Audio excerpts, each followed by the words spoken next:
for their lives from lynch mobs with guns and torches and knives. I'm not the murderer who burned and stole land and crafted the worst and filthiest plan to deprive my ancestors, my black legacy, of ownership of homes and black dignity. I'm not the one who lusted black women like old Tom Jefferson did and Sally Hemings. All those rape laws that they put in place were only for white girls and not the black race. And old Thomas J.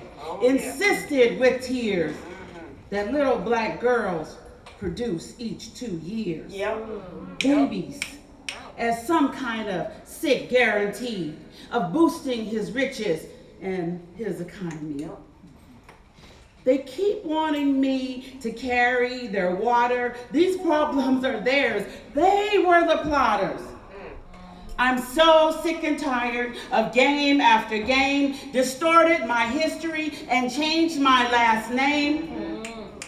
They rewrote our story and inserted lies, then beat out our truth, black blood drawing flies.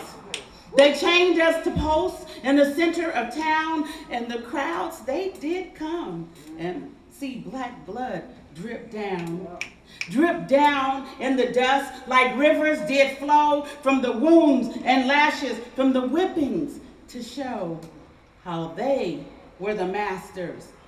The grand dragon, hiding underneath their sheets and hoods, but we know. You can run, but you can't hide. Please, let me be clear. They pass down their bad blood to the ones they hold dear.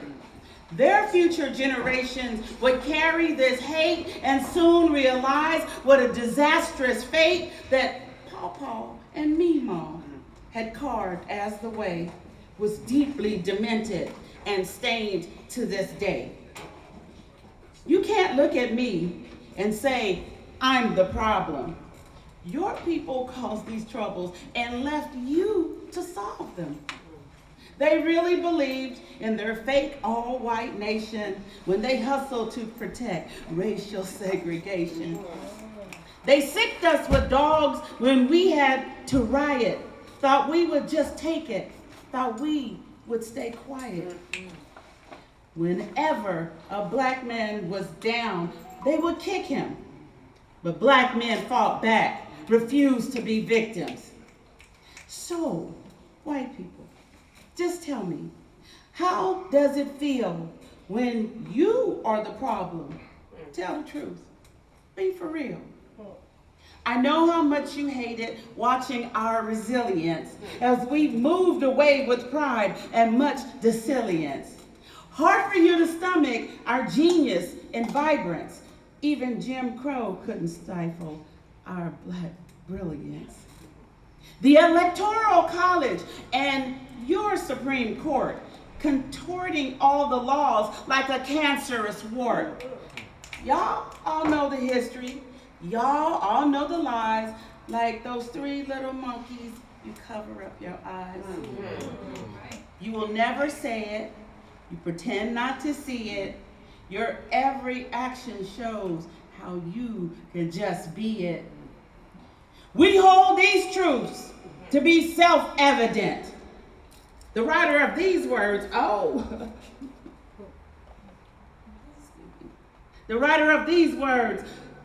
the money he spent to purchase his slaves.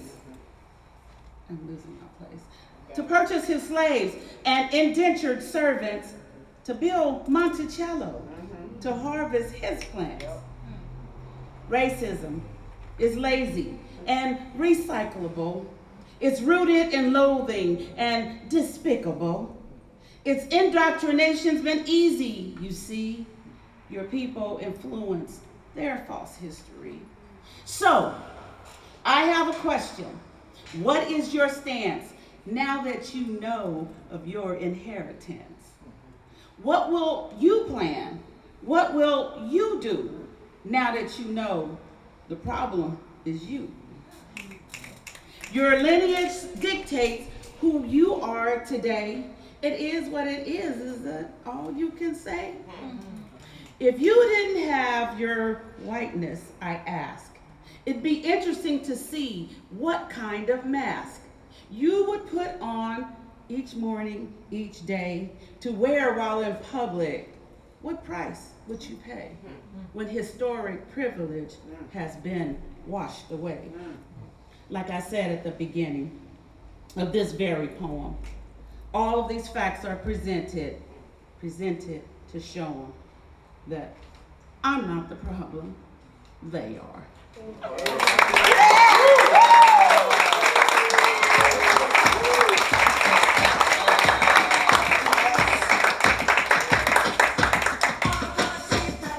My name is Shakaren.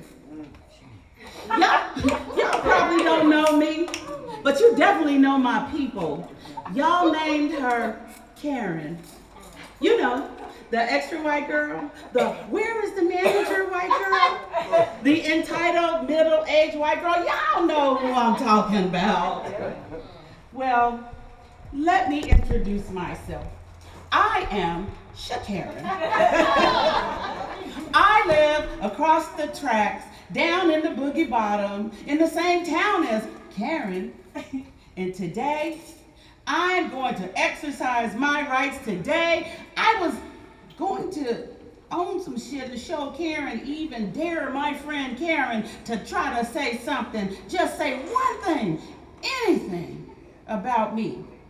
I was going to hold my place in line at the Bank of America and talk as loud as I could on my cell phone. And I was going to wear my bonnet because my hair was half braided. I was going to wear my Black Lives Matter shirt, my Black Lives Matter pants, and carry my Black Queen's Rule purse.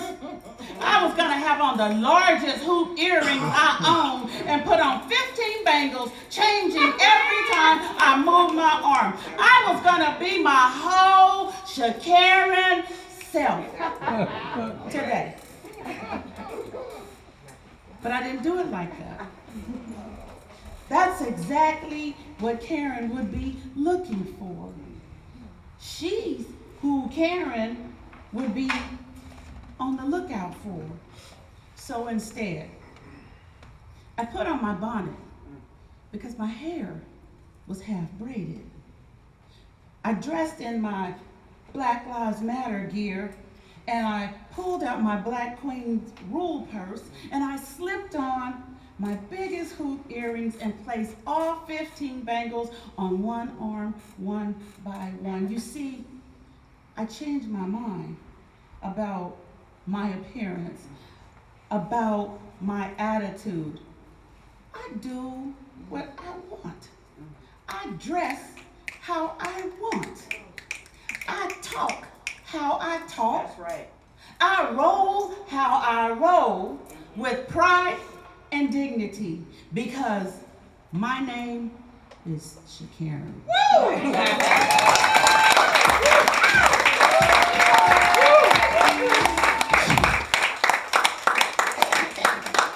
This is my last poem. It is in Paper Doll's lipstick. How much is it? $20. Oh, $20. Mom said every other book.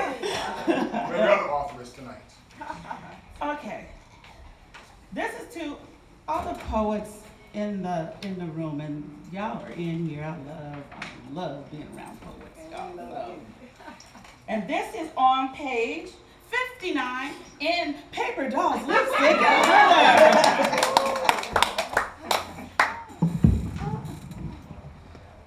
The gift of poetry. Poetry delivers memories that shatter like glass. It's where insularity gives no way out, no escape. It's where an imbalance between sorrow and chaos produces words that walk you to the edge of madness. Is poetry a gift or more of a grift? An eager ear accepts the woeful words of the brokenhearted, the disillusioned, where suicidal contemplations live among actors who do not yet know that they are actors. It is where frail athletes with atrophied bodies flail in this game called life. Put me in, coach. Poetry spits rotten fruit from the dead spirits and promotes Ponzi schemes built on heartaches and broken promises and lies and trauma and deception. It is a toilet, accepting the vile and bile that harasses the writer who needs to shit it out of constipated bowels filled with anguish and pain and tears and shame. Is poetry a gift or a melody of irregular ebbs and inconsistent flows and offbeat measures and uneven rhythms, with verses laced with betrayal and guile, intensified emotions bound and compiled neatly on sheets of parchment derived from dead trees, then canonized between a cover, a spine, and an appendix, published for damaged souls to devour. It is a collection of scourge and painstaking impressions pressed down and shaken together and embedded in the imagination of the intellect who dares to put pen to paper and etch-a-sketch lines of prose extracted from the thorny corners of veiled memories thought long gone. It digs deep into the caverns filled with night terrors, locked in the chambers of a paranoid neocortex brimming with restricted recollections of past aggressions. Poetry is the gift that keeps on giving. It is the documentary of scenes that appeal to the melancholy and masters the ceremonies of broadcast to the heartsick and forlorn.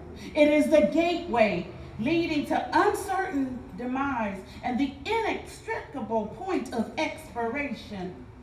It shares the disillusion of fatality to the familiar and withdrawn. Yes, it does. Poetry is the unmissable opportunity to share inescapable talent that comes naturally to some, not all. That's what makes poetry so good. It keeps company with the lonely. That's who makes poetry so good. It validates the grief of the inconsolable. It commiserates with the miserable. It gnaws at the injurious. It tortures the insufferable. It agonizes with the weary. It releases tyranny from troubled minds. It favors the tormented. It is the salve for the wounded. It awakens to tell the reader that life isn't easy for anyone. Poetry reality checks the narrative and finesses the message to live another day. Through all the mess and with all the stress, it must express there is a purpose. It is engorged with raw intensity that satiates its hunger with scraps peeled from the psyche of the tired. It aborts defiance, then channels dysfunctional hurt to the twist and contort it like a Rubik's Cube. It is the gift from the consumer to the consumed, from the distressed to the stressed, from the used to the misused, free of charge. Poetry does not lie. It makes no false promises. It unmutes the speechless. It is the oxygen for the breathless and a constant for the struggling. It is the artistry needed to tap into the trespasses of one's mind. It is the answer for the self-loathing who express self-hate and bitterness. It welcomes contractions that birth the sharp edges that hover over cliffs of mental health and insanity. Neither the postman nor Amazon can deliver the gift of poetry. Right. Only poets can do that. Yeah.